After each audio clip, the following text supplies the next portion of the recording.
Hello, everybody. My name's Milan Starcic. Welcome to Freedom Rising, a podcast dedicated to empowering individuals on the journey to personal growth, lasting serenity, and freedom from addiction. Tune in and join the movement. Your journey to freedom starts here. We neither represent, promote, or demote any 12-step program or organization. We are merely souls on the path of recovery with the desire to expand our lives and experiences and share them with you. Hello, everybody. Welcome to the 38th Recovery Freedom Rising podcast. I'm Milan Starcic with co-hosts Colter, Mike K, and Gabriel W. Can you tell us a little bit about yourself, Gabriel? Hi, my name's Gabriel. I've been in recovery for, I would say, around 16 months. Spent many years in and out. I would say I've been to treatment more times than I could count. This time around, I definitely found some willingness and some ability to surrender and some ability to live in God's will. And it's gotten me here today.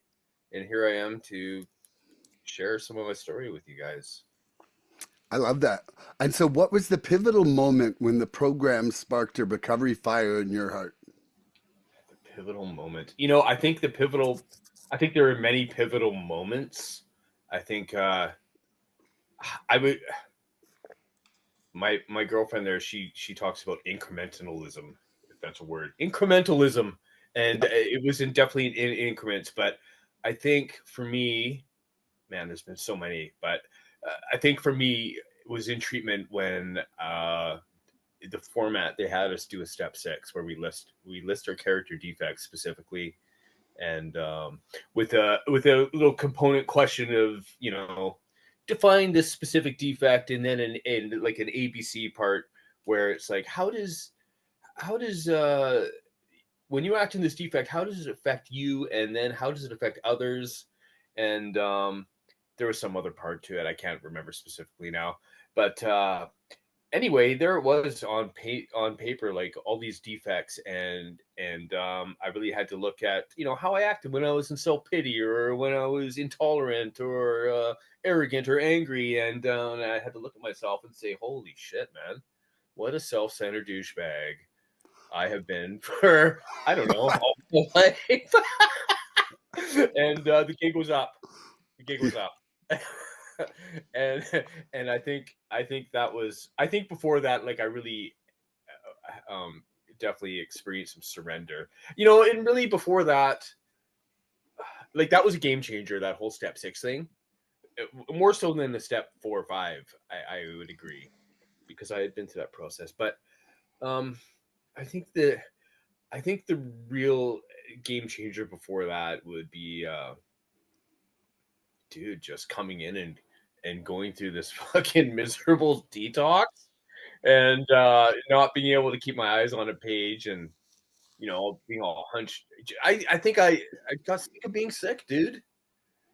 Just sick of being sick, and I was sick of my miserable attitude. I had this miserable attitude, and you know, always thinking about the worst possible scenario, and even doing that in early recovery for months, you know, envisioning these worst fucking case scenarios, and just like challenging it, you know, saying enough's enough, man. Enough is enough. Like, I've got it. There has to be a better way to live and think and breathe and feel.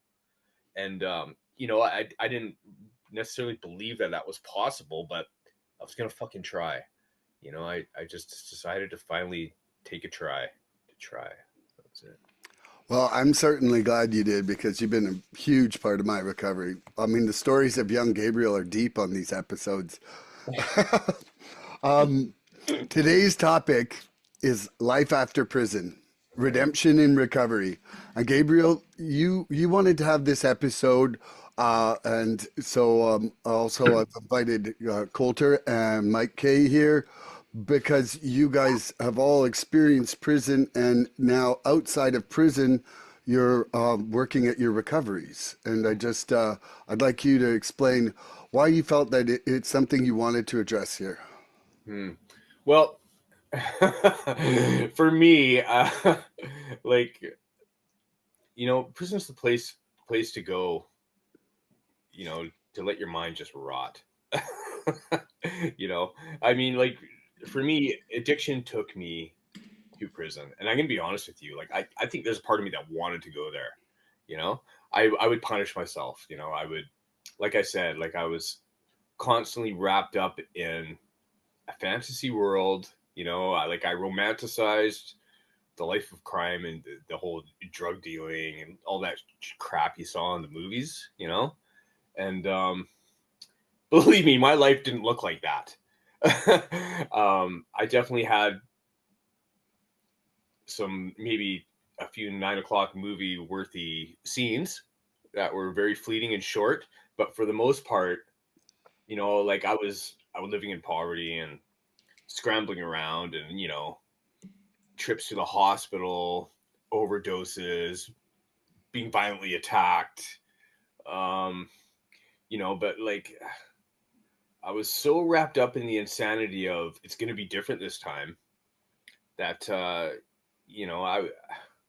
my desperation drove me to commit acts that ended me up in jail. And for me, that was passing a note to the teller, which is like the most cowardly way to rob a fucking bank, you know. but like I knew I was gonna get caught, and it's just like that's where addiction took me. It took away my freedom of, to some extent, it took away my freedom of choice.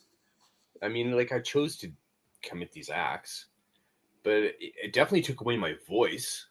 I mean, I was unable to turn to somebody I trust, a family member, or speak to someone that could have talked to sense to me, and I was definitely unable to listen to reason, even if that was available to me.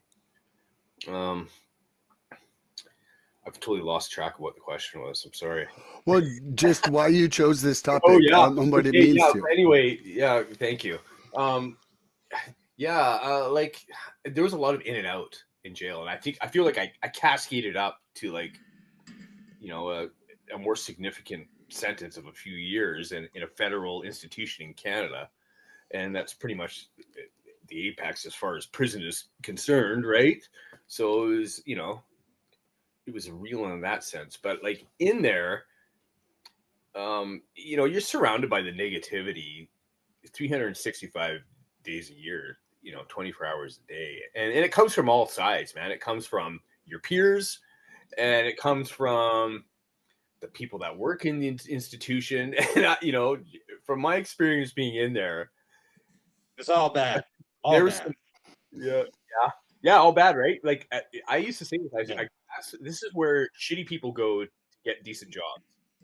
That was my experience, and I'm like it's harsh for me to say that now, and they're not all like that now. My perspective has changed on that, but ultimately, like I think that the employees that work there, as in the guards and stuff like that, and the probation corrections officers, um like they get I think they succumb to the negativity too, you know.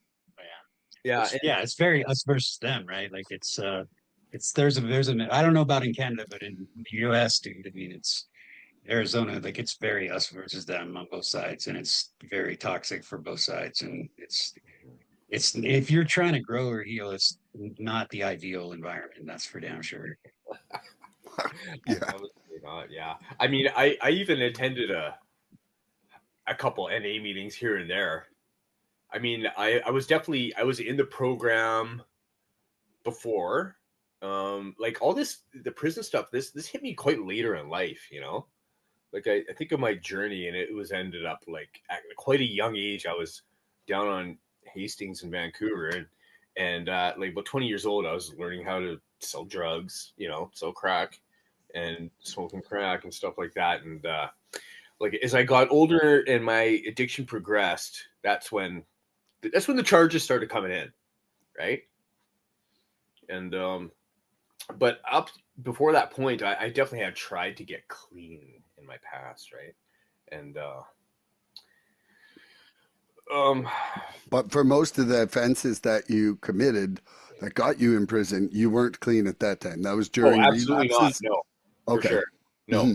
no. There was a lot of in and out. Like I would get clean. I would toe the line for a little bit, and then I would just go off, and I'd be gone. You know, who knows? That run would be for years, right? Hmm. Yeah, yeah. And so, why did you feel it was important to come on with other people who'd been through that experience and to be able to talk today? Yeah, I just think coming out like when I came out of jail, like I really had no intention of being clean, you know, and this is about 10 years ago too, right? Um, and I just think of like what interests me is that little journey in there that has to be made before uh, all the I think I think when you're in that drug subculture, you know, and in that lifestyle, like it's easy to be consumed with the good times, you know, and get caught up in that. Um, for me, I had to get let down by it. I had to get let down um, a lot by you know, like when you're in that situation, incarcerated, you know, there's a lot of talk about being solid, you know, and my experience is the guy that cracks off in the cells about being solid and who's solid. Usually, those are the guys that are doing the greasy things, like ripping off people for drugs. You know, so it's that whole contradiction. That whole it's a con. It's a complete con. You know, and I really had to get let down. I was disillusioned by that, and I was like, I guess there's just no happy endings, you know.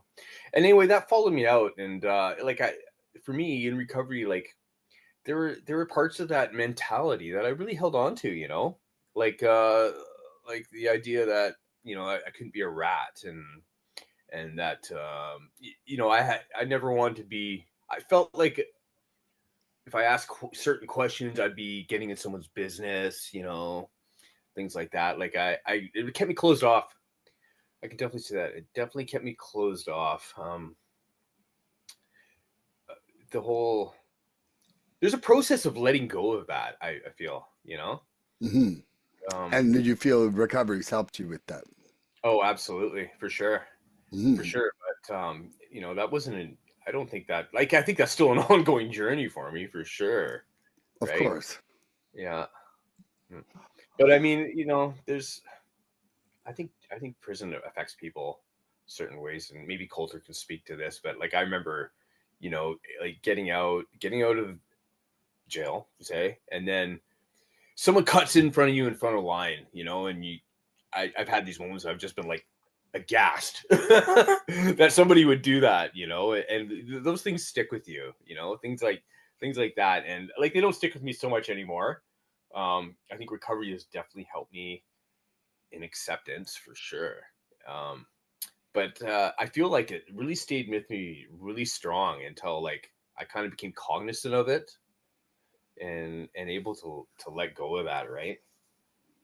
But yeah. I think, dude, I think that I think I don't know about you guys, but for me, like there was like what I thought getting out of prison and like being back in the world was going to be like, and then there was what it was like. They were fucking not the same thing. There was what all the fools in on the yard told you it was going to be, and then there was what it was, and they were Describe not the the same shit. describe the disparity there. So I don't know, I and yeah, again, like here's the thing that I need to say before I go too much into my experience, and that is that all three of us were on different prison yards, and like there is going to be a lot of the things that are probably the same, but there's going to be things that are also different. Like how things go are very dependent on what kind of prison yard you're on. And I've been on three different ones, and things are different depending on where you are. Mhm. However, there are things that are universally the same. And I would say probably the thing that I would imagine was the same for all of us is that politics and like the thing about prison is this, dude. Like like 99% of the time, like you're literally like sitting on your rack and like watching TV and like hoping people don't bug you for cigarettes or like doing your job. And like, people that have not been to prison have this idea, that it's like it is on TV all the time, and it's not, right? Like, yes, like that 1% of the time where it's bad, it's pretty fucking wild, right? But most of the time, prison is just an exercise in fucking like patience and not like dying in your own head, dude. Like, but the thing about it is that's very, very hard for was very hard for me is that in prison, really, you don't have to worry about shit. Like I said, unless you're in that 1%, like you have no real responsibility. You have whatever little job like you chose. Like I taught GED math in prison, and like that was, but like once you get used to that, like even that doesn't even like register as like a responsibility even. So most of the time, like if you have any shit to worry about, they put a little piece of paper on your bed and you go walk to medical, right? Like you don't have any, like you don't have a list of shit you're worried about. And when I got out, like it went from like getting very used to that to now like shit is my responsibility again. Like I got to figure out where's my car? Does it work? Like literally I went from no responsibility to a list so big that it was like literally crushing. And trying to like figure out how you deal with that again was one of the hardest things for me. It's very, and it's still like, I'm still trying to get it back in that rhythm, but it's overwhelming, right? Like it really is hard to remember how to function and operate and like Gabriel said, and you learn all these shitty habits because like you're in a negative place, right? And like they have all these stupid ass rules, like you can't call someone a bitch or a punk. So you're used to like, navigating these weird lines that don't exist out here, and nobody gives a fuck about any of that shit out here. And if you're hoping they will, like you're either going to be one of those guys that's fucking going right back because you're beating people up over fucking dumb shit, or you're gonna get with the whole like protecting your own serenity and understanding that people aren't gonna like adhere to shit that they don't understand, right? And I know for me, like I was glad when you asked me to do this because it is a thing where it's hard to relate like to people even in recovery and meetings on some level. Like I think there is a wall somewhere between what people like that have done this understand and the rest of everybody, right? Like I don't know. For me, dude, I struggle with like I mean Milan's heard me whine about this. I'm just gonna whine for a second. Sorry guys. Oh, do it. But you know what I'm saying? But like a lot of times we get certain people that come on in meetings and they're just so fucking angry and like, this, that, and it, and about like some bullshit, right? Like I'm sorry, but like if you've been through prison and you've gone to the lengths we have to get there, like really and honestly, dude, like the shit we've done and seen, like it's like we've been in like the shit that's worth getting mad about. So like the dumb shit just doesn't really like register anymore, right? I don't know, man, like how to explain it, but I feel like it's kind of a big disconnect. And I noticed that people that have kind of like lived the way we have, like we don't really do that so much. So it's nice to be able to talk about this stuff and relate about it. But I don't even know if that was remotely on point, but that's what came to my mind. I will totally agree with you, Colter. I mean, like, yeah, like I don't know. Like, honestly, this is absolutely part of a character defect that arises now and then. But in the beginning of my recovery, like I was really fucking judgy, you know, and it was just it was plain fucking arrogant, and that's all there was to it. And but you know, I would I would look at people and hear people, they'd have some devastating fallout from a relationship, and I'd be like, holy fuck, big deal, right? Try getting, I don't know. I don't know. I feel like I've had some experiences which would really drag me through the mud, and you see things in jail that you'll never forget, right? If you look at that, you know, and you can't unsee some stuff. Let's just put it that way. Mike, what about you coming out of prison and the feelings of coming back into society and then also coming into recovery after that? Sure. So I don't know, like real quick, one thing that Colter just said, like hit me real hard was like the dumb shit, right? There's no room for dumb shit in there.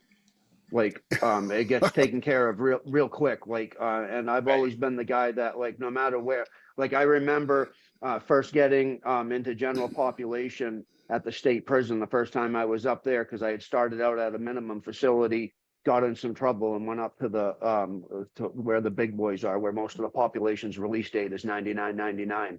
So like I remember sitting in the pod the first day and like went over by myself and just watched and just started watching people, right? And like started seeing the results of, because people would get high and come out of their cell and start acting a fool, and like the inmates took care of it, you know what I mean? So like having that ingrained, right? Because you do have to abide by those politics and all of this stuff. Like I was fortunate, I did all of my time at multiple facilities in one state. And fortunately in that place, even at the higher level security facility up there, you can do your own time, right? You don't have to roll with anybody or anything, and people will usually leave you alone. They'll test you, you're always going to get tested, but so like coming out, when I came into recovery, you know, and I've shared before that, like I didn't come to recovery for a new way of life. I came thinking I was going to manipulate probation again, but so like when I came in, like I didn't look for connections or nothing, and I saw all the dumb shit, man, and I just stayed away from it. I stayed right the hell away from it, and then started seeing, after being around for a while, and I'm not talking a couple of months, I'm talking years into this thing, how these defects were coming out in more subtle ways, right? I was acting like the same racist asshole, but I was turned on people that were recovering differently than me in the same program that I was recovering in, and started using that self-righteousness and placing myself above people and all that. But to be honest with you, and I've maybe some people on here can identify with it, but listen, the first time I didn't do a lot of county jail time, and I haven't even done a lot of prison time. I've been there twice for a couple years each time, but like I'd been in and out of county jail many times, and I was always so fucked up I didn't remember anything that went on, you know what I mean? But so when I got out of prison the first time, I wasn't getting out on paper or anything, but you were talking about like it is in the movies, right? So like I was the guy that got sicker when I went to prison. I didn't stop using. I didn't use a lot, but because I didn't have like financial support, and my hustle game has always sucked, right? That's why I had to do dumb shit to get one. Exactly, right? And so like I got out thinking like, now I've got this fucking chip on my shoulder. Or I went to prison. You shut up, man. You were in prison in the state you were in. It's a cakewalk there. It's a get fit camp, basically. You know what I mean? Because I've heard of prisons in other places. I've done H&I in other places, and I'm like, God damn. You know what I mean? And where yeah, people still get killed up there. Shit like that still happens. You know what I mean? You still got all the stuff, but it's not as an everyday occurrence. Anyways, so like I got out and I'm thinking, you know, I'm gonna be able to control my using still. I'm gonna start slinging. I'm gonna get the women, and I'm gonna do all of it. None of that shit came, man. It never came. Right. So I was only out for like not even 2 years before I picked up the charges that I went back for. And then I had been to jail a few times after that, and I'll tell you, getting out of prison the last time, and even when I went to jail a few times after that, I went for 30 days one time, I went for 80 something days another time. I was waiting for bail both of those times, around a month or whatever. The worst thing about incarceration, when at the end of the road, was coming home. It wasn't sitting in my cell the last 30 days having anxiety because I need to get the fuck out of here. It was sitting in my cell having anxiety full. I'm talking a fucking backpack full of fear, because like the last time I was in prison was the first time I accepted I was an addict, but I accepted it to a fault. I wasn't going to get out, right, and get clean and live this way. Like I'm going to get out and I'm going to use, and I came up with a suicide plan, and I was going to take a couple people out with me. Right. And I had this all ready to go. I accepted that the fact I was an addict and I was never going to get clean because, well, I don't know about you guys, but the way I used, what I used, and who I used with, you didn't get clean. You died or you went to prison for the rest of your life and you retired there. Right. And Right. so like so I had things set up for me when I got out. Like I'm gonna have it as much as I can. It wasn't much, but and I jumped right into the game when I got out. But sitting there, um, being so goddamn afraid because I didn't have anything to get out to. I didn't have a girl to get out to. I didn't have nobody holding me down, right? And just thinking, am I gonna kill somebody or is it gonna be painful when I die? Because that's where it's coming down to. And like having no structure, like he was talking about, you got all the structure, you don't have to do nothing. Listen, I know when my next meal's coming, I know when my mail's coming, I know when laundry's gonna, all of this, it's already set in stone. All the things we have to do out here, but it's up to me to fucking get it done. In there, you have to do it, or you're gonna pay the consequence. So it was going from 100% structure every second of your goddamn day with permission of somebody to here, get out. Here's $50 and a bus ticket. Good luck. Right. And wonder why the recidivism rate is so goddamn high. Yeah. And that Yeah, was the it's worst part of crushing. it was getting out, And so, did you come with any questions today, Gabriel? Do I have any questions? Okay, how about You asked Colter, and then you know, and yeah, then like I mean, Michael. we've already touched on this somewhat, but I was a carpenter a large portion of my life, besides extracurricular stuff when I wasn't being a carpenter. But like I feel like after doing a sentence, there was an institutionalization that really took place, and it completely diminished. It definitely diminished my work ethic, and I relate that to my experience in prison too. I just like having everything done for you. The laundry's right there. You can get your laundry done. The meals come to you. Whether you have a job where you got to meet some basic responsibility for a couple hours a day to get a few bucks. I mean, that's typically there, but I mean, it's like they meet you at least halfway. They provide that opportunity for you. You don't have to go look for that job, so to speak, like you would on the street. And like furthermore, once I got back, I remember getting on parole, and I remember the first year I got out, I got fired 13 times. Like I couldn't take shit from anybody. And I had no ability to say it nicely.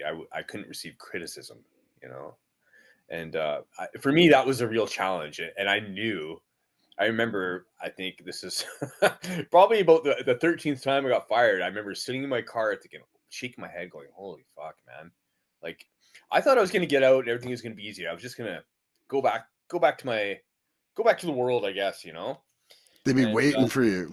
Yeah, sure. And, I would just pick up all my responsibilities, and everything would go along smoothly. And, to some extent, like that kind of did happen. Like, I'm a strong starter. I've always been a very strong starter, whether that is like in recovery or a relationship or whatever, but it was kind of been a pattern, and so, I could go out and because I was a carpenter, I didn't struggle to find a job or even to hold a job because while I was on all these conditions, if I got caught using, I was on my way back to jail, right? So to some extent, everything was carrying on as I expected, but there were hiccups, and those hiccups came in the form of, I became unteachable, and I don't know if maybe these guys can speak to relating to that a bit. Their story. Colter,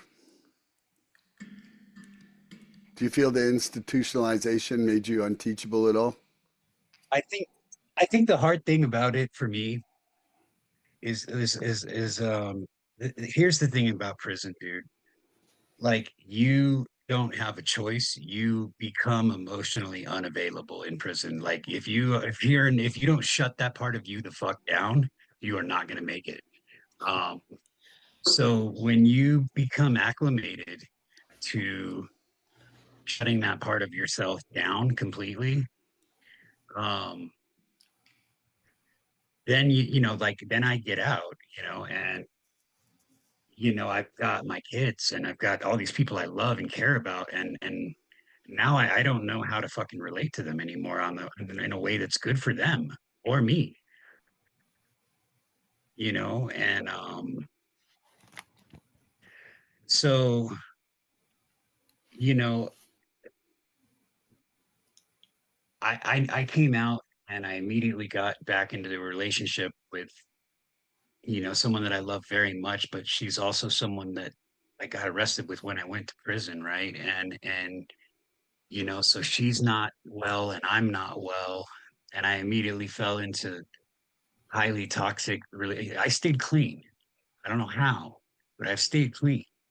But everything else about how I know how to exist and uh and interact and be, I don't know, like how to, when, like I said, when you shut that whole part of yourself down for that long, you don't know how to be a parent. You don't know how to be a significant other. You don't know how to be that stuff properly anymore, right? Like because the things required to facilitate healthy interaction are something you have to relearn how to do, or I did. And I'm still doing that. Like I will have been out of prison for 1 year on February 3rd, which is less than a month away. And I still am fighting with that on a daily basis but I am. But the thing is I'm clean, man. And the fact that I'm fucking clean means I have the opportunity to improve on that every day. And I'm so happy and thankful for that because I'm blessed. Like, as you guys know, if you want to know something about prison, if you want to find out how fucking bad it can really get for you, look at the other people in there. There are dudes in there. They don't have a motherfucker left that will pick up the phone. They don't have a dollar that comes in. They're fucking digging through your fucking ashtray when they think you're asleep because that's all the fuck they can smoke. And that can be me or any of us if we keep pushing this envelope. Like, luck, I'm blessed, and I thank God that my kids are still happy and smile when I walk in the door, and they still want to talk to me. And my father and my family, my mother, they still want to be on my team. And I've done some shit that I don't deserve that, but I have it anyway, and I don't want to waste that. You know what I mean? Like, I don't want to keep at it and eventually either be dead or be that dude who was digging through my ashtray, because that's where it goes, right? Like, that's where we will be. And yeah, I don't know, man. Does that answer your question? Love you, brother. Mike, do you want to speak on that one? Sure. I'm trying. The last time I walked out of a jail cell was in early 2014. And listen, to this day, I still pick up on all those cues when I'm watching TV, when I'm at my home group. One thing in particular come up at my home group. I had a sponsor call me and be like, "Yo, like this guy's back around and this," and I'm like, "Then don't participate, right? Stay away from them if you're still locked and loaded in that." But I see these things today, but real quick, it just, I don't know if it's ever going to go away like that. It took a long time to ingrain that shit into our minds, right? But we had to fucking do it. We didn't have a choice. Like you said, you got to adjust, figure shit out and fucking get with it, or they're going to take care of it, right? So like, I'm not going to get rid of that stuff, but the difference is after doing all of the work that I've done on myself to change is that I see these things and I recognize them. And like at most today, listen, I'll raise an eyebrow depending on who I'm with. Like, I got to be real careful who I'm with. Like, Gabriel talking about character defects. Listen, these defects of character want to finish what the drug started. And I've watched motherfuckers die with decades clean from the disease of addiction, and they didn't even pick up a bag of dope.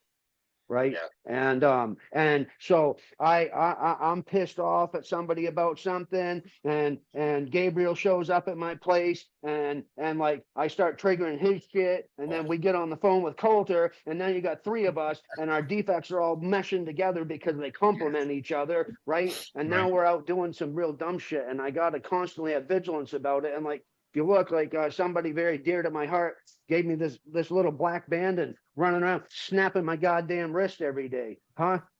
When I started getting spun out, like she snapped my wrist earlier when we were in the freaking grocery store. I'm not a big people person, being around a lot of people, you know, and my mind starts going places.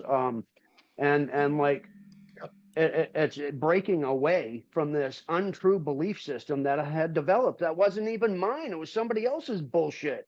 And it sounded good. Right. And like, just because it sounds good, don't make it good or sound, man. And then like he's talking about work, right? That was another reason I accepted I was an addict to a fault, because I'm never going to get a job. Like they don't even have to look at what the charges were when they see how many felonies are on there. Ain't nobody going to hire me. You know, and like I still have to deal with that to this day. Like my last charge was in 2013, I think, was my last conviction, and I still have to deal with it because of the, like, I have a fucking career path today. That's pretty cool, right? But like and I just moved to this state from another state, and in both states I have to fight the Department of Mental Health. But like I'm geared up and I know what to do, and I've been doing it for almost 9 years, having to deal with these people. So like I have that argument built, because I hear it all the time. Nobody's going to hire me. You know, I worked at a friggin' day labor place for almost 2 years, and then somebody finally gave me a chance, and then I stepped in a couple of years later into the field that I work in now, and you know, and then I move out here, and nothing from that state came to this state, and I had to start all over again. But I had all of my stuff. You know what I mean? I have to give an explanation of my criminal background, and I've got a fucking binder ready to go. You know what I mean? It was a 237-page document explaining everything, all ready to go to them when they said, you can't work in this field. I'm like, actually, I can. And I can appeal your decision. And I'm prepared for this fight that you guys are going to lose. And they laughed and said, perfect, let's do it. And I won. You know what I mean? Nice. It's awesome. Love You it. know, because we just got to stay on the course, man. And it's really about smashing that fucking illusion, you know, and lost dreams awaken and new possibilities arise. We can become anyone or anything we want to be. And I didn't even know I wanted this shit. Right. Well, That's hopeful. I like that. Thank you. yeah, of course, man, of course. Yeah, and That was even the biggest thing I found out is no isn't necessarily an ending. It's usually what I have found out, like in my experience with this shit from that life coming to me from my criminal stuff, is no just means not right now most of the time. And if I'm patient, like I was while I was in there, you talked about that earlier. If I'm patient, like these things will happen, you know, not on my time ever. And practice some patience, and it's worked out. And like I've done some pretty big things in my career that like I'm real proud of. So and could you just explain to Coulter what your career is, just in case he didn't hear that other episode when you talked about it before? Sure. So I work in the mental health field. I started out as relief staff in a substance use disorder treatment center. Just to check it out. Like I'm never going to go to school. I'm not going to be the 30-day wonder substance abuse counselor and all that bullshit, because I always saw them go do that and then they'd end up high. And I was like, no, I'm not doing it. And here I am going on my 9th year in this field. I've worked both in substance use disorder and in mental health. I've been in so many different positions, from like relief staff to a peer support case manager, even all the way up to a regional manager of a statewide program back in Wow. Maine, where I'm from. You know what I mean? And like was really good at it. Oh, you're from the Working, US too. That's okay. yeah. So like I'm talking about sitting in meetings with Department of Homeland Security, and they're happy as shit that I'm in there. And it's not because they're going to interrogate me and hope to get some information out of me. Like they're sharing their information with me and happy I'm there type deal. So yeah, we've done a lot of things. Today I've humbled myself, and I'm back as just a regular case manager, because I wanted to slow a pace and a change of scenery. And but yeah, it takes a lot to do this stuff with our backgrounds, but it can be done. That's amazing. And even It's good to hear. just for Coulter to hear too, Gabriel, can you tell him what you're doing for your occupation? Oh yeah. Well, Yeah, I ended up working at that treatment center that I initially went to, I went and to too. that's right, and that's where me and Milan met actually. But yeah, I started working there, and I never dreamed in a million years that that would be possible. To be honest with you, and really, I think it's a testament to letting God's will happen. Okay, I will say that absolutely.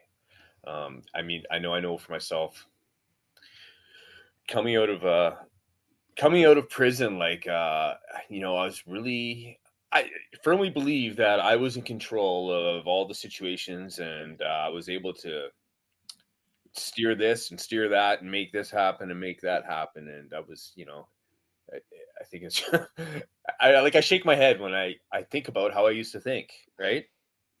And how I thought I was really omnipotent, you know, in that respect. I thought that these certain things were happening because of me, and like fuck all was happening because of me, right? Unless it was just me getting myself into some fucking shit. But yeah, like accepting that God's will is a thing, has been absolutely pivotal and humbling, right? And humbling, like these days I like being anonymous. I like that I can just be quiet, and just say nothing. I like that I can let things happen, and not have the need to interfere or add my 2 cents. It's relieving, man. We were just talking about that yesterday, Colter. When you were talking about not having to say something about people like that. So, Colter, do you have a question you'd Right. like to ask Mike, and then we can do a circle with a question that you might have? Hmm. I know I do. Like incredibly interesting. Let me think about that for 1 second. Mike is incredibly interesting. um,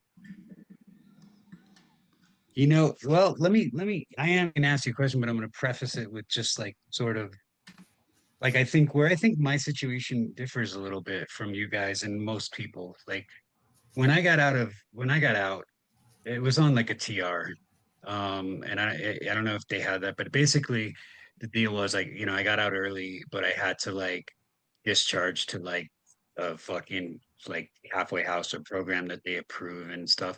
And I had a lot of options that I could have done with that, but I just wanted to get out quick and, get back with the chick, like I said. But they had other opportunities that I regret not taking. Like they have a program out there called New Freedom, where it's more like an intensive inpatient thing, and they like set you up to have like a trade, like you can be a welder, electrician, like all kinds of stuff, and they'll like take care of it all. And I wish I had done something like that, but I didn't. And I think a big part of it too is I ended up discharging to like a halfway house, and I made friends in there, but the common thread was, most of the people getting out didn't have shit, didn't have money, and like that, like I'm fortunate in the sense that that wasn't the case with me. Like everything I had was stolen when I got laid down, and I had insurance still, so I had like a lot of insurance money when I got out, and so I really didn't have shit to worry about money wise. So it didn't really put that pressure on me to get at it right away. And for me, I've fallen into like a complacency because of that, like where I haven't really um had to like make myself do something. And even though like I don't need to necessarily, like I feel like part of my problem is that I don't have that personal like fulfillment or gratification that like I am pursuing like a career or something, like I feel like I've just kind of been stuck in this like interim of not having to worry about it. And I don't think it's helpful to me. So I guess my question to you guys is like where what's like a reasonable like expectation of myself for a starting point for that? You know what I mean? Like um I don't know. How would you go about it, or how did you go about it? Maybe, you know maybe not to. This is what I think about that when you say that. It just maybe to sort of like shift away from the employment perspective, if that's what I'm hearing. But maybe it's a good idea just to get comfortable in doing service and like in sponsors, like like how long have you been clean? A while? Well, so like I mean, fentanyl was the thing that Mhm. that got me into prison, like selling, and I've always sold drugs most of my life. Yeah. That's just what I did. And Yeah. but I was really bad on fentanyl when I got laid down. Like, I was smoking like 100 pills a day. And as you guys are aware, there's a lot of drugs in prison and jail, right? I managed to not use opiates or even drink. I did smoke spice a few times in prison, but really I stayed clean from anything serious the whole time I was down. And I've been, like I said, I'm coming up on I count my actual NA clean date as the day I got out. Yeah. So I'm coming up on a year, but really like off of like the bad stuff, it's been 2 years, Mhm. Yeah. 3 years. Yeah, over 2 years. I mean, I hear good recovery from you, in your message. Are you sponsoring someone? No, I no. think maybe that might be a good step. I Is think just so start too. sponsoring, dude, and then take it from there. Because like here, I've heard you talk before. I've heard you on the meetings, and That was I why you got me to ask him to come on, right? yeah, yeah, Yeah. that's right, I did, and like I can see you working in the industry. You know, um, you've got the ability to communicate and express yourself, and if I were you, I think I would encourage you to volunteer to sponsor and see where that goes. I think you got a lot to give. I truly do. I said that all the way along. What about Mike? What do you think, Mike? So was the first thing that came to my mind when you're asking that is get your ass uncomfortable and try something new. Um, other than that, like, so listen, I do believe we had principles and morals and values when we were using, okay? They just weren't like spiritual in nature, like we're being taught today in our personal recovery, okay? And we can use those things today for the better and to be productive members of society, right? So Gabriel was talking about like getting involved in service, right? One of the suggestions is show up early and stay late. Apply that at a job, right? Um, any of this stuff really. So like, steadfastness, perseverance, right? Um, the humility is the ability to remain teachable, right? Like all of these things. And I had no interest in getting involved with this line of work that I'm doing at all. And the person that gave me a chance was a guy that had just taken over and bought a fence company, right? And like I begged him for 6 months to hire me because I had been put into a position because I fucked up the day I got out of jail, with my probation officer, that I had to come up with a job. And so like I begged him, you know what I mean? Because I had no problem begging you to front me one. You know what I mean? So like every time I called this guy faithfully every week, the day labor job had me all over the place, and I would run into this guy in the community and his team that was working for him, and I would talk to him, and then I called him on every Friday. So the next day was Friday after I just saw him, I would still call because I told him I'd call every week, right? And started doing these things, the persistence that it took an active addiction to get the next one, right? We're also real good. I remember the first time I did a 6-step, charm was like the most prevalent of my defects, and like that shit will fucking act up today. But now listen, defects are basically a spiritual principle with a diseased up twist on them, right? So like pride, I hate hearing about how pride is bad. Listen, pride, the definition of it, right, is a sense of value and high self-esteem and stuff, and like that can be good. Like I'm proud of who I am today, but I can get prideful, and that kicks in cockiness, that kicks in arrogance and all this other bullshit. But what I can do is apply this stuff and be persistent, see something that I'm interested in, and I got to overcome the goddamn fear that's holding me back of doing it. And I heard a gentleman recently say something that I haven't heard in all the fucking years that I've been around in all the countries and states and everything I've been to meetings at. inside recovery, outside, all of this stuff. And I'd never heard this. And I put that shit down on my notepad on my phone, and I love it. And he said part of his primary purpose is to comfort the disturbed and disturb the comfortable. Because if I'm comfortable, my ass is getting complacent, and complacency is the enemy of members with substantial clean time. I need to be doing something that is uncomfortable. If it's uncomfortable, it's because it's new. And if I'm doing something new, I'm practicing faith. I'm having trust in my faith, right? And if it doesn't work out to how I want it, you fucking try again, man. Because if I hit Gabriel up and he ain't gonna hook me up because he's sick of my shit, I'm gonna call you up. Milan, I'm already waiting for him to call me back. You know what I mean? It's the same things that we did. You know, when people are like, I don't want to, I don't want to practice faith. It's scary. I'm like, listen, when I handed you my last $20 and you're like, yeah, I got you. Just wait right here. I'll be right back. Huh? How many times did you come back? If I was lucky, you come back once, right? Like, come on, man. I don't want to get vulnerable. You don't want to get vulnerable. When I handed you that shit, you didn't know what the hell it was that you were putting into your system. Come on, man. We got no problem doing these things out there to get one. And I just have to look at it from another perspective. Like, if I was willing to do anything to get one, why am I not willing to do anything to even see? Because we might not even know. I didn't know I wanted to do this, man. But I tried something. And I had people saying, don't do that. Don't be going to work in this industry. Don't do it. Now I understand why. Because in the 9 years I've been doing this, I've watched a lot of people in recovery that want to do this, but this line of work isn't for people that want to do it. It's for people that can do it. Because if you don't have good things going on out here, right? In a book I read, it talks about self being first. Need to take care of myself. Need to take care of my spiritual condition. Need to take care of Mike. Because when I'm doing that, I'm okay at work to help out clients and take care of them and provide for them and sponsees and people that call that are struggling.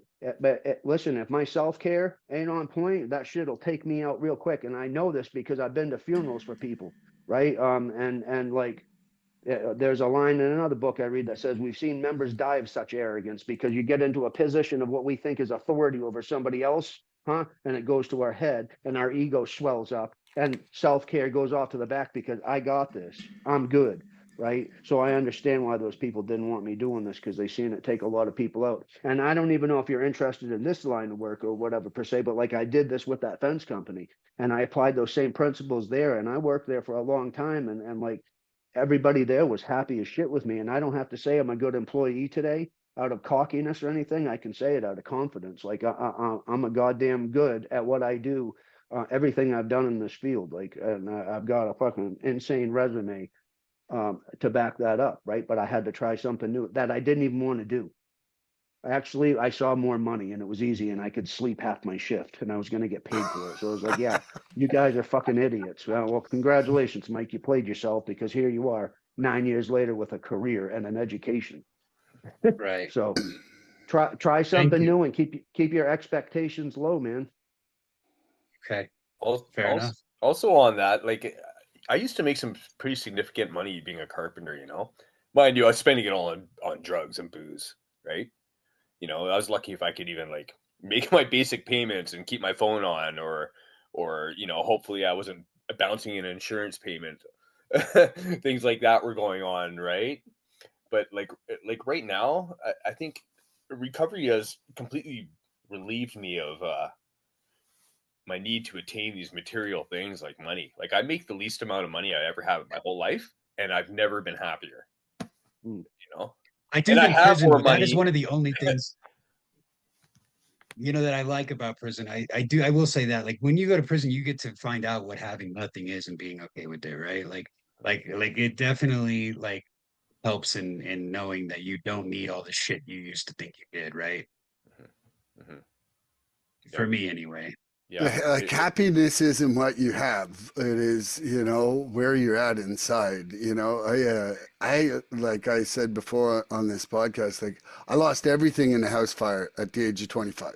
Like in an hour and 20 minutes, went from like just built a cabin, 5 guitars, like my whole life, and came back and didn't have a toothbrush. And that event was one of the greatest things that ever happened to me because it taught me that possessions don't define me and that I can start my life again from nothing. Like I am the spark in my life, not what I own.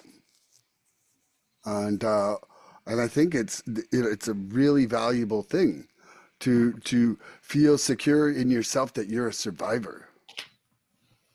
Yeah. And Well, yeah, it's just weird. Like I said, like when you think you need all that stuff to like be okay, right? Like, like so like a house fire or incarceration, like I think, having that catalyst to show you that that is not because I don't think most people in society that we live ever get there.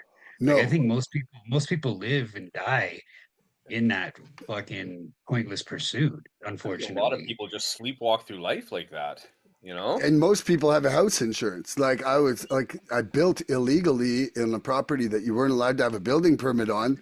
And so when I lost everything, I couldn't have had insurance because I couldn't let anybody know that I even had the building. Yeah. So Something that come at me was I can be content with or without money, right? And like I didn't know what that meant. So like I always hated hearing people say it's not about the material things. I'm like, well, it's easy for you to say because you got a bunch of material shit. I was fucking. We were poor kids. I ain't never had nothing. I didn't mm, have money sent to my books. I've never had any of this stuff. So like I'm not content because I have some things today. I have some things because I'm content and I'm able to Yeah. keep them. mhm. Right. Because of that contentment and humility, I'm able to appreciate the true value of what I have, and it's beyond any dollar amount. You know what I mean? I've got some pretty valuable things. Not a lot of them anymore because of the change in life I made, but I held on to some of it that's sentimental to me. And like, yeah, cash wise, yeah, it's worth some money, but to me, it's worth so much more, and I'm able to value that. And there's a reason why the word comfortable has the word comfort and able in it. You know, like I don't really care how much money I have, but like I'm happy when my bed is soft. I'm happy when I'm not shivering at night, almost dying waiting for heat that I don't have to come on, or like hungry. Like I don't know, there's just some basic things that, like I enjoy to be able to have comfort at the age of 52. I've proved I can rough it in my 20s. Like I've done that, and that's fine. Like it proved to myself that I'm able to do it. Doesn't mean I want to do it. I don't want to be hungry. I don't be shivering in a van till November 27th in Ontario again. Like that's enough. So, Mike, do you have a question you'd like to maybe ask Gabriel, and we'll go around that way? Sure. Let me think. Let me think. Um, Yeah, so I'm real big on a term that he used, and there's something that goes with it. So like he was given the suggestion to Colter about being a service, right? Our jobs aren't service work, but we can practice the principle of service, right? Again, I'm real big on literature. I'm a reader. I love reading. Says that service isn't a position on a committee; it's a posture of the heart, Mhm. right? Um, and I didn't want to do. I am of service every day to my coworkers, to my clients, but I practice this principle with anybody that I interact with, right? So how did and doing service and it feels very rewarding, and I do it for totally different reasons today than I did when I first got doing this stuff. But so like you brought that up, and then doing what you're doing for work. How how do you, I guess so that line, it's not a position on the committee, it's a posture of the heart. How do you practice being of selfless service at the facility you work in with your clients and not look at it as a position on a committee to keep your head from fucking swelling up? Because Yeah, if you're doing this work, you understand what I'm saying. yeah, I do like I mean, really like this could be a tricky one because you know, we get paid for this job, right? Mhm. So like is it really service, you know? Um I feel like it is. I feel like it is and I'm going to tell you why because like this is the first job I've ever liked in my life. Okay? Mhm. Like never not any of my jobs have I ever woken up in the morning and thought, "Oh yeah, I'm going to work." I do. Like I like going to work. I never even knew that could be a reality, to be honest with you. Um, you know, some clients are hard to deal with, right? And I'm able to be compassionate with them, and I'm gonna tell you, like, in early recovery, I didn't think that would ever be possible. I feel like I faked it. I had to fake compassion to some extent. I was very shut down. Like when I came in, like I was pretty feral. And my like Milan will remember, like even when he came in, like I'd been around a few months, but I was still pretty guarded. Back against the wall for sure. That was definitely a process. I'm still a guy, like I keep my circle pretty small. you know um I think even back in the days of the street in prison, it was like, if you wanted to be friends with me, like you had to prove something to me. you know that's how I kept myself safe, right? And I'm pretty sure you guys can relate to that feeling, right? And for me, like, learning to like trust people again, and take those kind of risks have definitely brought that wall down a lot. And also, like extending compassion, when someone, like, if you're in the recovery business, people come in, they fight. There's people that fight. There's the denial. There's that obstinate sometimes. And for me, just like extending patience, and compassion, and remembering how it was for me. you know like for me, recovery this time around, I think, came pretty easy. Like I was willing, but I remember a time when I wasn't willing. Okay. I remember looking at the chart with the 12 steps, thinking, number one, admitted we were powerless over addiction and our lives were unimaginable. Okay, I can admit that. Number two, God can restore sanity, maybe. Number four, it comes to inventory time, not a chance. And then looking down the line, and it says, we made amends, absolutely not negotiable, not doing it. And so I remember what that was like. Um, um, I think just like being able to ex- extend compassion, I think, for me, that is a service. Um, Absolutely. and like it translates in my life outside of the job too, right? And yeah, so that's where I'm at with that. Very good. Does that question apply to Colter too, in a way, or? So yeah, it can, like, if you're working, how can you, again, going off that line, that if service isn't just a position on a committee, it's a posture of the heart. So it's an act that we take to be of selfless service to other people. It's proven, like, if we're doing it on a committee or we're doing it at a meeting or whatever, the reason we do it is because it's got a long history of being an important principle that we do to help us in our recovery, our personal recovery, right, in our personal lives. How could you practice that to be a better employee, a better role model at work for newer people, or even people that have been there, and you know what I mean, to be able to progress, I guess. You know what I mean? How might that look like for you? It's funny. It's funny. First of all, I really like that. I wrote that down, by the way, the posture of the heart thing. I like that a lot. And we kind of touched on it last night in the other podcast. I think I did anyway. But like, not even in the workplace, but just like when I go to meetings, like it is exactly that, man. Like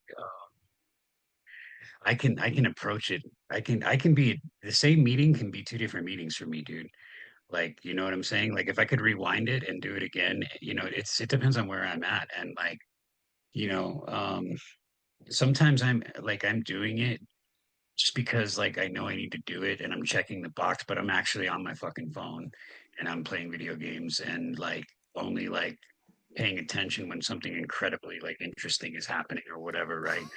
Or I can go to that exact same meeting with those exact same people and it's the exact same topic, and it can be a 100% different meeting because I'm there actively participating and I'm trying to be mindful of what do I need and what do you need and how can I make both of those things to the to maximize this time and this space, right? And that's exactly right. Like it is a posture of the heart, and like the success or counterproductiveness of everything I do of merit is going to be determined on that posture of my heart, right? And so I think, and that's absolutely right, man. And I think that's part of the spiritual progression and the ascension is like for me, like because I got clean for 10 years at one point. You know, I've been through. I think Gabriel said he's been through a lot of rehab, dude. I've been through a lot of fucking rehab too. And dude, like I've been to more 12-step meetings throughout my life than most. And you know, I like when it comes to the information side of all this, dude, like trust me, like we know it. But when it comes to the application portion of this, uh what day is it? You know what I mean? Like I don't know, you know. So uh I think that for me, the condition of my spirit and how far, you know, I am in that ascension or whatever you want to call it makes which posture I'm in. You know, like I think that being the natural posture is primarily that's what it is the natural posture to be of that state of presentness, mindfulness, and you know, to want to be helpful both to me and you, right? But like when I'm in the other posture, you know, like I I don't know, you know, it varies, but I would say like the biggest theme for me is like self-pity, like, you know, I'm being a fucking like a victim, like things are happening to me. Like, why won't she fucking just blah blah blah? Like everything would be perfect if only fucking this and that, right? Like and it's something that I'm just that's why I keep hammering away at this recovery. It's why I don't give up. It's why I don't say fuck it. You know what I mean? Like it's why, you know, when Milan calls, I answer. It's why when he says, will you do this podcast? I'm like, yes, I will, because I want to be in that posture. I want to live in that posture. I don't want to live in the posture where I'm a toxic piece of shit for me and you and everyone around. You know what I mean? So I don't know if That that answers your attitude will question. take you places. Mhm. Yeah. That's a good outlook on things, man. Can I answer this one too? Yeah. Yeah. Okay. Well, I just it's one that is like it doesn't have a prison component, so I mean I'm like, but you know I remember coming out of options, and you know like I remember sitting in options and seeing step 12 and being like, fucking helping other people, man. I'm fucking shaking it rough. Like I'm shaking it rough, barely able to deal with myself.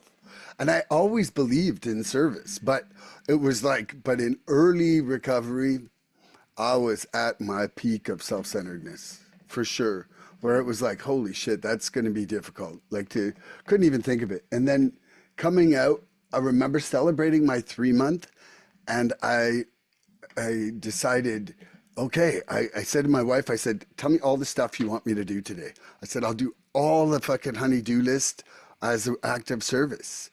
And then I did that again on my 6 and my 9 month. I couldn't do it on my 1 year because I was gone away. But I remember making that part of like part of my celebration in my recovery. Like I'm straight because I'm getting to help people I love. And you know, I've got old parents here, and to me, it's like service starts at home. You know, like they need a propane tank filled, and they can barely move or lift it now. Like it's like, okay, dude, that's service. Sitting and Mhm. chairing a meeting while your parents don't got any propane or something isn't service orientated. You know, like when they say practice the shit in all our affairs, it starts at home and it bleeds outward, I think. Like, you know, Yeah. like you're just a people pleaser if you're going around pretending service other places, is what I feel like in my heart for myself. And you know, my job is a service industry. And so there's been plenty of times where I'll catch myself in the last 15 months and I'll think, oh, fuck that. Oh, that fucking person pissed me off. And then I'm like, no, I'm like, okay, if this was my mom and like I had to do this for her, I'd have to be okay with that. Or like I'd have to want to do it or whatever. Like this is an opportunity to serve and spin it like that. And I find that easier on days where I'm not super tired. Like if I'm mentally out of sorts and jerkface Milan's there, then you know it's a struggle to find that service part of my brain. But when I'm rested, it can be like one of the greatest joys of my life consistently, you know, to do something good for somebody else. And how about you, Mike? You want to answer that one? Um, yeah, so and as far as like, so the reason I brought this up is absolutely because of the prison component of it.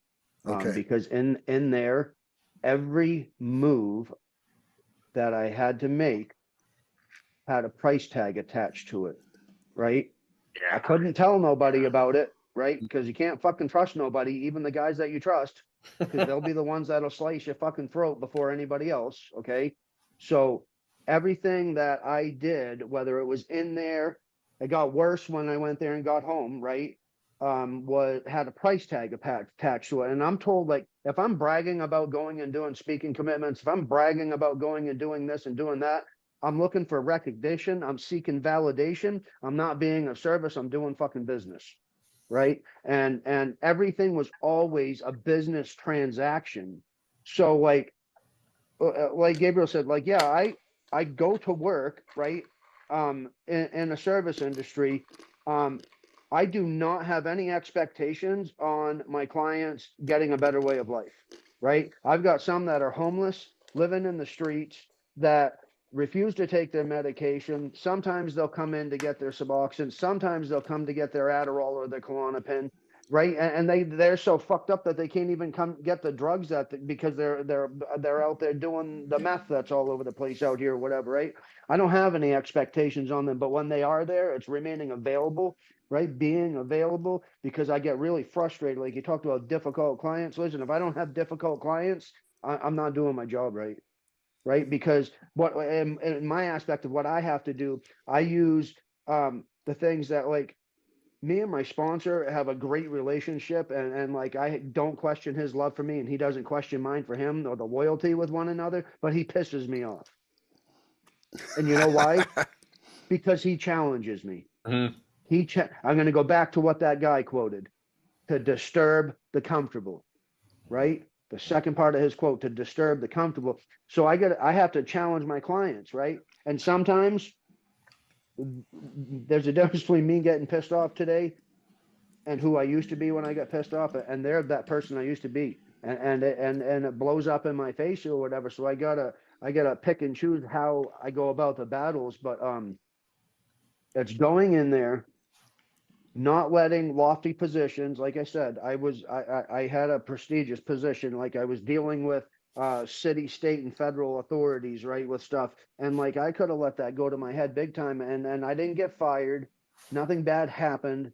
I just didn't want it anymore. And I came back to doing direct service instead of supervising the people that did direct service, right? And going in and not having expectations. The problem with that is I always have expectations that are unrealistic and I don't know it until they're not met. Right. So it's showing up no matter what. I know you guys have heard that one before. No matter what, show up, right? Stand firm on my belief systems. Don't force it down anybody else's throat, because it's absolutely none of our business who hears this message. And remember, listen, I'm a stickler. When somebody want to share about it, it's none of our business what other people think. You ready? That's when Mike puts his hand up. Let me tell you something about that 12-step fellowship. People, you think it's none of our business what other people think? There's another thing called the 12 traditions, right? And it's about attraction. attraction, right? So when I go to work, if somebody comes to me and says, I want to do something to get and stay clean, I don't say, oh, you should go here because that's where I go. No, give them a list of options, right? I explain to them, with me, you're in treatment. We don't work in recovery. There's a fine line between treatment and recovery, right? And give them options. And hopefully I'm attracting them to the way I live. So I care what they think of me. My 10th step says I have a reputation to maintain. Huh? The 11th, you know what I mean? We're supposed to attract people to the way that we're living. So yeah, I should probably care. And people only use that cop out line when like I'm running my mouth about Gabriel. Colter might say it doesn't matter what people think of you. But when Gabriel does something good and succeeds at something and gets rewarded for it or whatever, and we're all giving him his praise, he's sucking it up. And the people that say it doesn't matter what anybody thinks of you are the ones that are praising him on. And yeah, right. Yeah. And now, like, That's so can true. can we make our minds up here Yeah. It can't be and both ways. just say, if you got a fucking problem with me, I'm going to go what Gabriel said earlier, acceptance. I don't give a shit if you don't like me. You don't have to. Am I going to focus on that, or am I going to focus on the people that do love me and want me in their lives? Mhm. Or am I going to walk around with my fist balled up waiting for a fight that's never going to happen? Mhm. You know what I mean? So for me, being of service is just like, it don't matter, man. Does it really matter? Any of it? No, Yep. what matters is that I'm with three amazing guys that are absolute miracles right now. Huh? And like, just doing this because somebody's going to listen to this podcast and they're not going to like each and every one of us is going to have somebody that complains about something that we said. And I find when I'm pissed off at what you're saying, it's because I think you're talking about me and we've never even met. Yeah. Oh, yeah. Wow. That was awesome, Mike. Thanks for that. So I got a question I'd like to ask is, I'll start with you, young Gabriel. What do you do in your recovery that allows you to live presently and not stay trapped in your past? What do I do? What do I do? Okay, this used to be a huge problem in early recovery. You know, I remember those. I remember the spirally months. The spirally months. What do I do that helps me stay present? Man, there was a lot of, at the very beginning, there was a lot of skulking off into the corner and praying for relief for sure. Um, man, I feel like faith was my biggest asset there, you know. I definitely had faith, and I don't know where it came from. Well, it came from my higher power for sure, but I didn't think about this stuff much, you know? Like I feel like I was just like a fucking bit of a robot like that, you know? Like the instincts. I feel like I have had recovery instincts, you know? And they were awakened. When I look back, that's how I would describe it. I feel like they were there, and the only way to explain it is my higher power. Okay, because I was never aware of those things before, for sure. But how do I stay present? You know, in the spirally months, I was doing a lot of praying. I mean, from a physical perspective, you know, I was in the gym every day. You know, and that's something I still do to the day this day for sure. Like I'm in there 5 days a week. um it's a part of my day for sure. It's mandatory, you know, otherwise I start to spiral for sure. Got to be feeling good about myself. How do I stay present? Yeah, man, I don't know. You know, I do a lot of thinking about my thinking, you know. I still do that a lot. Like I really evaluate a lot of my thinking, you know, like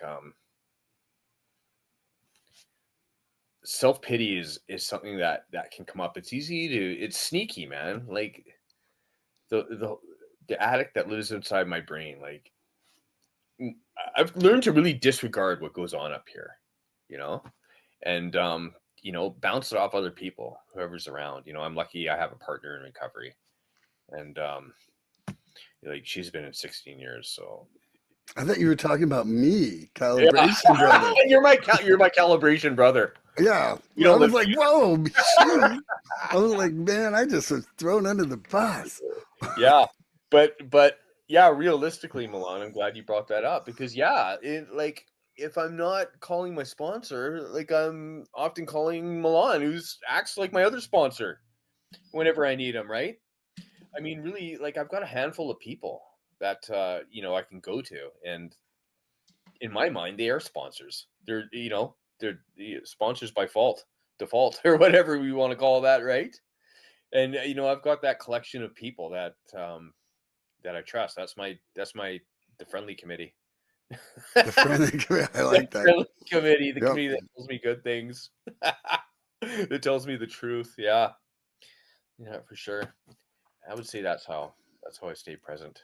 But yeah, there's still a lot of prayer. Like, really, I do. I feel like I'm in a constant state of prayer and meditation.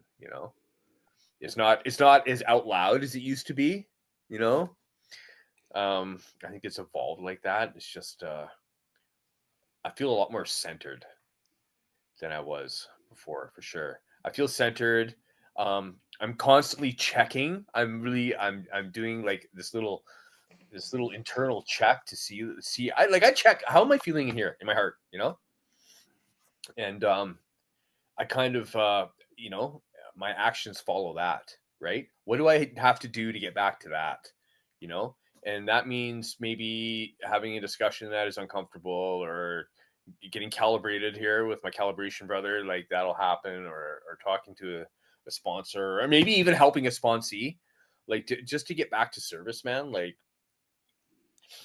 service in whatever form it is feels good, you know? It definitely feels good, and it has pulled me out of some serious funks, you know, for sure. Absolutely. Colter, would you like me to repeat the question? I would like you to repeat the question. What do you do in your recovery that allows you to live presently and not stay trapped in your past? Ooh, man. Okay. You know, it's kind of funny that you asked this because, I've noticed that this is a lot more of a problem for me in this like later stage of my life than it ever was. Like, I feel like the last time I got clean and like in the other times when I went through recovery, like it was a lot easier for me to like kind of shut down the shit that I didn't want to fucking think about or deal with and like just proceed as if none of that ever happened. But I find that I can't. I'm struggling being able to do that now. I think this time around, and I really fucking don't like it, by the way. But like, I'm really starting to dig up and face some of the realities that I am not proud of, Hmm. and you know, um, it's been a tremendous struggle to stay positive or stay out of like despair, while going through this. But I am going through it and I am still clean. And just recently, like things are starting to like get better, and what do I do? Because I mean, that was your actual question. Everything else was a rant up till now. But you're what I do, man, like I've been doing what I can, and that's a dynamic thing and it's changing. But it started when I was at my absolute worst, ready to like just fucking break. It started with going to the morning meditation meeting that we go to. I started, whatever else. And you know what, dude, I had a lot of the fucking wrong fucking like behaviors and like points of view about that at first, dude. I'm not gonna lie. Like I think I originally went to that like because I was going to all the online NA meetings, but that one had like the best looking chicks or whatever, dude. Like, and I just like so there we so you know what I mean? But I knew I needed that, dude. Like I knew, so regardless of how badly I was fucking everything else up, like I made it every morning and I tried to reach out and I tried to talk to people, and whether the intentions at first were good or not, like, whatever, dude. Like I did that because I knew I needed to. And you know, it started there. Then I started you know, helping time and be of service, you know. And it's like I keep putting new bricks on top of that stuff. Like now I work with you, I talk to you on the phone. I built a network of people from there, starting from there, that give a fuck and that like are of the like same mind. Like they want to grow, they want to fucking get rid of this thing that we all have and like be better people. And so I just, you know, I try to foster and build on that. Like I go to Coda now too. Like so I just brick by brick, I put these little pieces, you know, because I mean, and I'm fucking hard on myself, dude. Like all the time I think, God, you should be doing so much better than you are. But I find that I do so much better when I just am okay where I'm at. Like, you know what? Like I'm taking this at a pace, like I haven't relapsed. I haven't fucking said fuck it and gone back to selling drugs and like, you know, like said fuck everyone and everything, you know, like I haven't done that. And you know, so it's going at the pace it's going, but like at least it's going somewhere. You know what I mean? Because that's definitely not been the case for a lot of my life, right? So being patient with myself, trying to remember that, you know, it doesn't have to be perfect. It just has to be like not giving up, you know, and building like little bit by little bit, man. And like Gabriel said, like you know, I'm becoming incredibly selective and you know discerning about that network, you know, and who I allow, you know, the truth and like where I'm at and who I talk to about that stuff because, you know, I don't know, like the woman the woman that I, you know, that I do a thing with, like she talks about it in relation to business. Like if you're gonna start a business, don't tell anyone about it, right? Because like, you know, people hating on you, you know, that shit that's like a fledgling idea, that can kill it in its fucking crib, right? And so I have to be careful who I tell what, you know. I have to be real careful who I you know, and I've chosen the people that I talk to and I get real with very carefully. So, you know, those are some of the things that I've been doing, you know.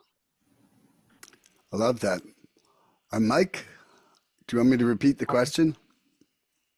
No, it's so I think something that I do, um, and then I have to maintain it, right, is first of all, I had to get rid of the untrue belief system I had on. So, like, maybe I'm the only one, but I think I know a lot of shit, right? Especially when I first got here, I thought I knew a lot of shit. And so, meditation, right? I didn't know what meditation was. I had an idea, and I was kind of right. I mean, that's what it is for some people, but that's not what it is for everybody. And I have to keep myself centered through that. I was taught a long time ago that meditation's the art of allowing my thoughts to die a natural death. And by the sounds of it, I'm not the only one on this podcast that has some fucked up thoughts racing around in their head, right? Right. Yeah. And you know, so like, can I get a show of hands from you three? Do any of you like loud music, like playing your music real loud? When I'm driving, yes, Yeah. Hmm. I love because it. I I like to fucking love it. sing. So I I want to. always have a system in the car. Always Yeah, have it One of something depends on going. one of what. my favorite spiritual teachers. He's no longer alive. He uh, he was Vietnamese, and one of his books talked about the NSR, the nonstop radio, and the reason why I played my music so loud, like for example, driving, is because there's so much fucking trash and nonsense up here, just spiraling out of control. That if I play loud music, listen, and I listen, I love music for what it is. I can be listening to dark orchestra one day, to fucking Slaughter to Prevail the next day, to fucking DMX the day after, right? Or fucking country music the following, whatever, right? But I'll play it loud to distract me from the bullshit, right? And it actually kind of recenters me when I'm driving. Um, so you know, anything like being on my motorcycle, Oh you yeah. know, riding my bike, man, keeps me like people say all the time. Like I live in a city with 160 something thousand people.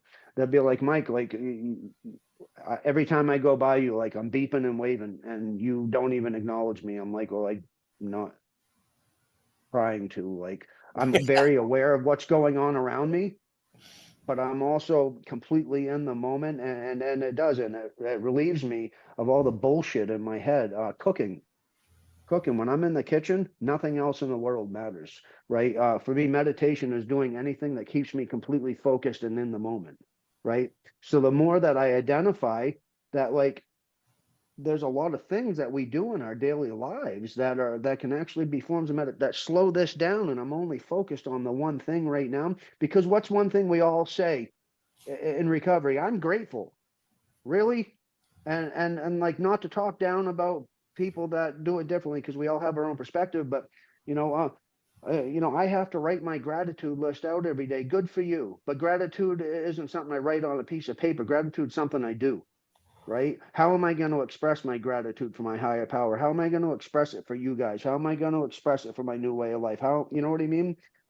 Because like, if we die tomorrow and we stand face to face with God, and God says, how was heaven? Huh? Right? One thing that I try to do, and by staying in the moment, doesn't mean like I have to live a certain way to go to heaven when I can have heaven right now. Maybe this will step it up a little. Don't you guys feel like we were in hell when we were using? Yeah. Right? Yes. So if I'm a firm I believer can, that this place is both. Right. yeah, it's about just for today. I'll get a better perspective on my life. So like, why? Yeah, it's great. Like, I don't know what the fuck happens to me when this body's gone, but I know, well, it's here, and I'm using this mind. I want to be content, and I want to be here and now, and expressing my gratitude by not being spun out by a million other fucking things. You know what I mean? So sometimes, yeah, meditation is deep breathing, right? Or it's actually doing something. You know what I mean? And like, but that's the biggest thing for me. And when I'm not on point with this stuff, I'm probably caught in the triangle of self-obsession. You know what I mean? What's she doing? Why did that guy just look at me from across the parking lot? Well, because you just got out of your car, and it's human instinct to look when you see something shine, like the light reflecting off the mirror. Has nothing to do with you, Mike. Like, they could care less. You know what I mean? I see two people talking from across the parking lot, and one of them does that. They look because I slammed my car door and they heard a noise, so they look. And I'm like, these motherfuckers are talking about me. No, you're really not that important. Like, they're just going about their daily lives, talking about their fucking job or something. You know what I mean? And so, like, having self-acceptance, you talked about getting through the shit that I'd done in the past. And I'm not proud of it, but I'm proud that I ain't doing it no more. I'm proud that the fundamental transformation has happened, and I'm a different person today than I was even a year ago. And if you had met me 5 years ago, like, well into recovery, like, I was still in my terms about myself, and I'm always harsh on myself, but I was still a piece of shit. Like, I was doing some really fucked up things for the first 5 or 6 years around here. And and just having some humility, and really believing, like, I don't know. Because listen, man, I got an answer for everything. And it sounds good because it's coming out of my fucking mouth, right? Like, come on, shut up, dude. Like, because really nothing matters other than this. Because this is all I have. This is all I have. I love that. For myself, I would say that I was lucky. My first sponsor, he said, gratitude's a verb. Like, I do a gratitude list to kind of reframe my morning, but now it's like, he's like, oh, if you appreciate that sunny day, well, put your face under the sun and smile at it. If you have gratitude for your dogs, then walk them and make them happy and healthy. Mm.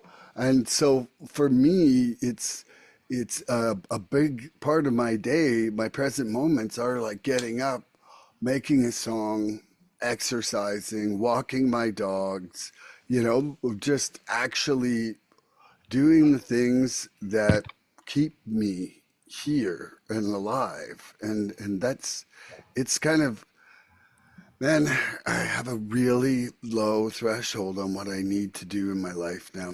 Like, you know, when I used to just shoot for 11 to 14 and my heavy addiction, I'm pretty stoked with a 6 or 7 now. Mhm. Okay, that serenity 6 or 7, and just doing the things that are keeping me here in my recovery. Even this, like, you know, I feel that in this format of doing the podcast, like there's times where I'm really kind of hanging on every word that one of the other people are saying, you know, and just actually sometimes I feel like I'm learning so much, you know, learning about other, like about you guys, but then also just learning about life from a different perspective that I might have the chance to take and try later on today, you know? So, Gabriel, do you have another question you'd like to ask Colter? Or another question for Ram? Jeez. Um, hmm. Hmm. Well, I did have one, but I've forgotten it. Okay. Yeah. Well, Story of my life.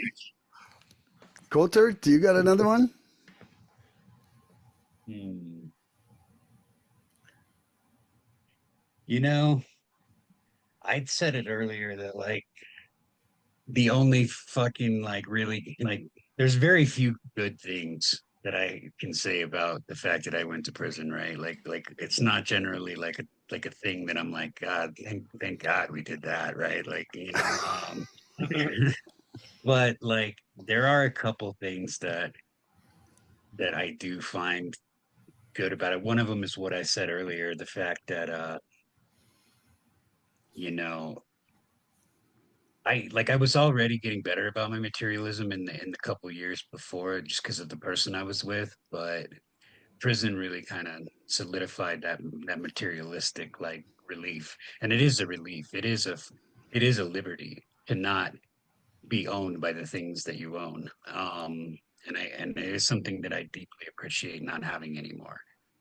Um, Another thing, I think the other big thing for me that, while shit, dude, we could spend 5 podcasts talking about how we don't like the system, the police, the way that they handled all of it, but that aspect aside, like if I hadn't been incarcerated for the duration that I was and it hadn't gone down like it did, I would be probably dead.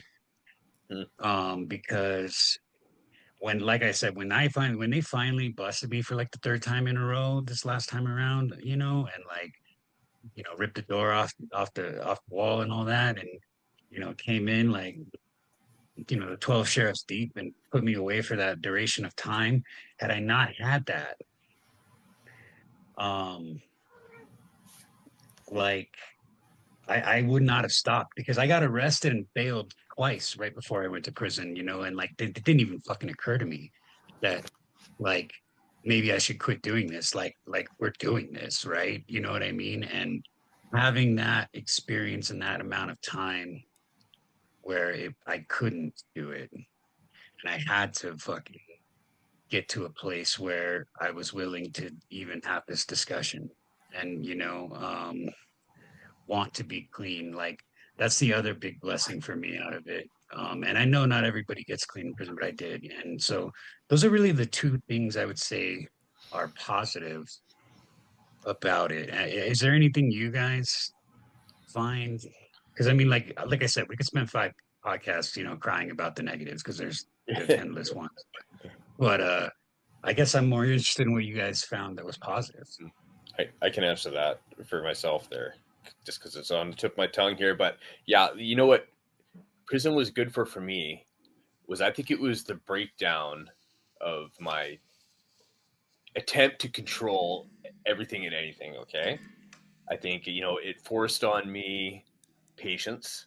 That the value of patience and like the relinquishing of control. I mean, how many times have I sit in a bear cell waiting for some kind of transfer or something like that, and just like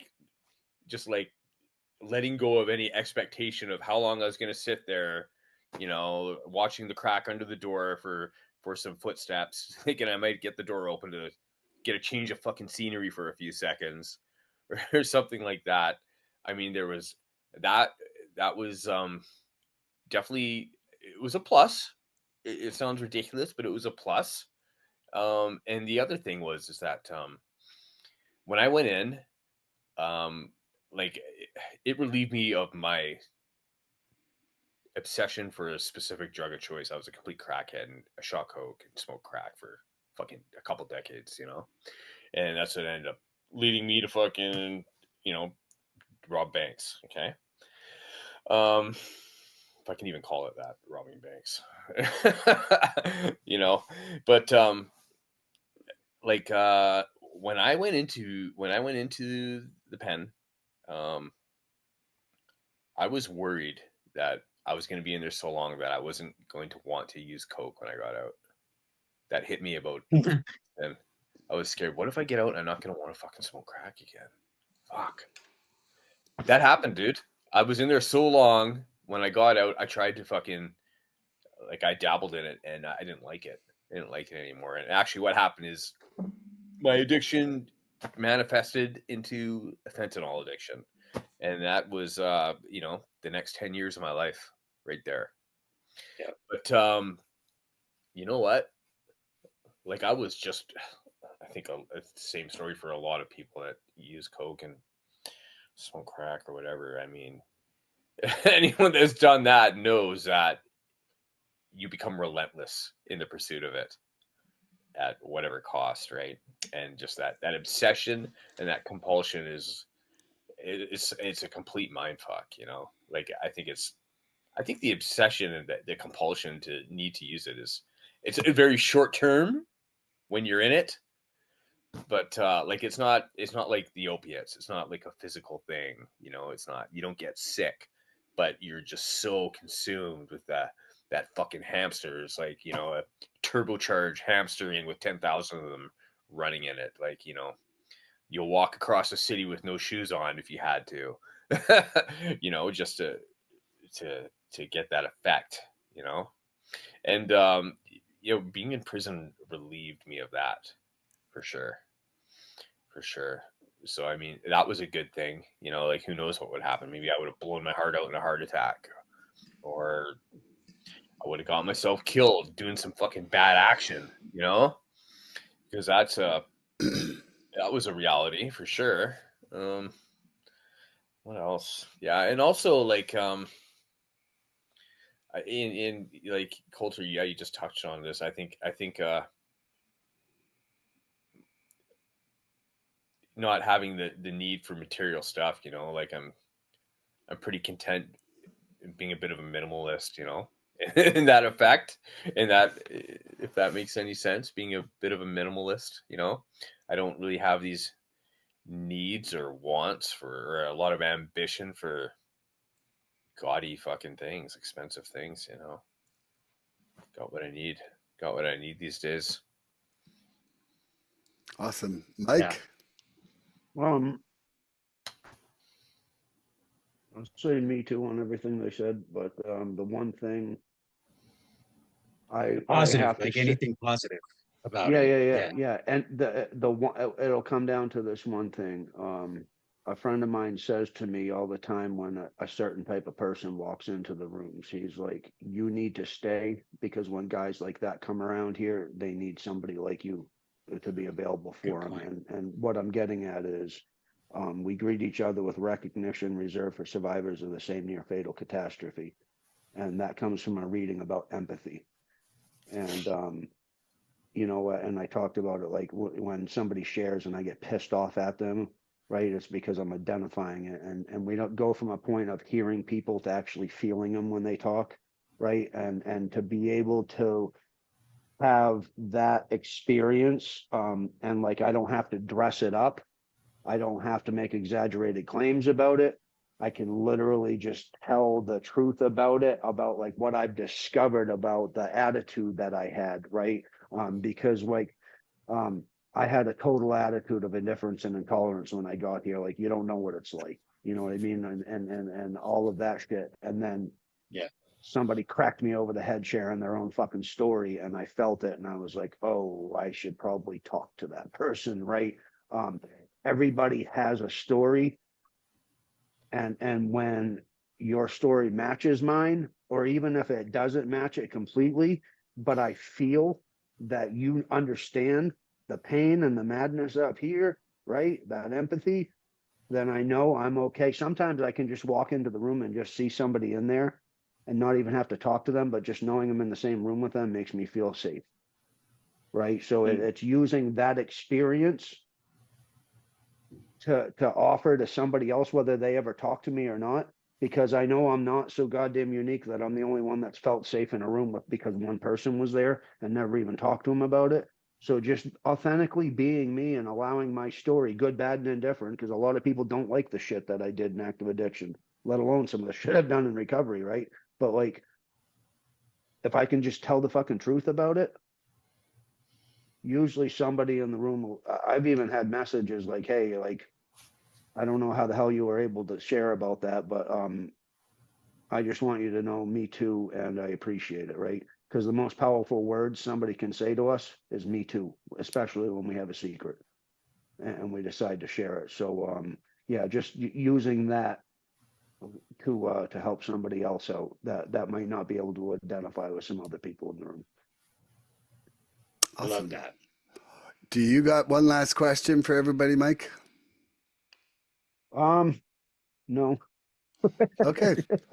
Well, I'm really grateful that everybody agreed to come here today. And I want to thank you again for having the idea, Gabriel. I think it was good. I hope everybody here enjoyed the podcast here today, doing it. I thought it was Absolutely. great. Thank you. Yeah. That was great. Like, I love all you guys. So for me, it's just hanging out with three guys I love. I think one thing we should close on, Milan, is if anybody out there listening, did just get out of prison and you're fucking struggling, man, like, no, like there's three people here that like we're still clean and like it can be done, and like don't give up, man. You know what I mean? Yeah, I think that's awesome Absolutely. message, Jen. But okay, everybody. Well, tune in next episode for more recovery fun. Bye-bye, everybody. I love Have a you. good night, everybody. Good night. Yeah. Please help us help others. If you'd like what you've seen here today, please subscribe and share this podcast and help us get to 100 followers. We're looking for interaction with our audience. So please email recoveryfreedomrising@gmail.com or contact Milan South Okanagan Starcic on Facebook with questions, topic suggestions, or just comments. We'd love to hear from you.